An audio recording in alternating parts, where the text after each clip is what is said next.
s'est passé lorsque cet étudiant avait été tué à l'université de Saint-Louis, mais écoute, c'était des problèmes de bourse. Ce qu'il s'est passé lorsque des étudiants ont dû faire face au conseil de discipline à l'université de Gaston Berger, c'était à cause de quoi? C'était à cause de la récurrence de la présence d'eau usée et le problème n'est pas réglé. Je pense que si aujourd'hui tout le monde fait ce qu'il doit faire et le fait normalement, nous aurons moins de problèmes dans les différentes universités, mais également dans le système éducatif sénégalais de manière générale.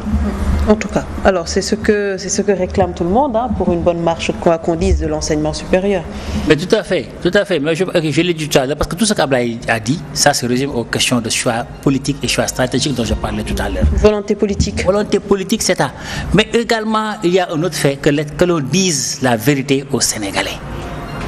Que l'État arrête de vouloir mettre, ou des démembrements de l'État, arrête de vouloir mettre en mal une partie des Sénégalais par rapport aux autres Sénégalais. Nous sommes tous des citoyens sénégalais. Ce qui nous intéresse, c'est ce pays. Donc des fois, vous voulez dire que l'État prend des engagements qu'il sait pertinemment qu'il ne pourra pas respecter, et pourtant il signe des accords avec certains syndicats. Oui, l'État prend. Non, moi, je ne saurais parler des syndicats, parce que je n'en suis pas membre, je ne suis pas syndicaliste. Je suis juste dans la formation professionnelle et je représente une instance faîtière.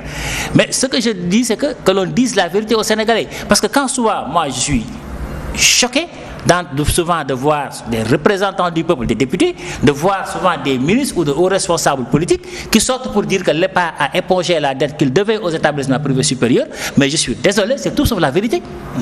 C'est tout sauf la vérité. Et je parle à la télévision. Et je défie quiconque de sortir un document attestant que l'ensemble a été résorbé. Donc l'ensemble de la dette n'a pas été... Il faut qu'on arrête maintenant de jeter les gens en pâture, parce que nous avons des bailleurs, nous avons des banquiers, nous avons des enseignants qui sont dans nos établissements. Mais si on se permet de dire que la dette a été résorbée alors que tel n'a pas été le cas, mais c'est un problème. C'est carrément un problème, parce que c'est ce qui a été dit, Abdoulaye, ça a été dit et redit encore par rapport à la dette. Je crois bien que c'est une voix autorisée qui le dit. Jules Suleiman, il est le porte-parole justement de la Fédération des établissements d'enseignement privé du Sénégal. Je crois bien que c'est une voix autorisée. Maintenant, la question que l'on doit se poser aujourd'hui est fondamentalement, il l'a dit, aujourd'hui il est important que les pouvoirs publics, qu'ils soient parlementaires, qu'ils soient ministres, qu'ils soient maires, qu'ils soient etc., puissent oser dire non pour pouvoir dire le oui de vérité aux Sénégalais. Parce qu'en réalité, investir sur la jeunesse, c'est investir sur l'avenir. Et aujourd'hui, construire les rails du développement ne pourra se faire que si nous arrivons à avoir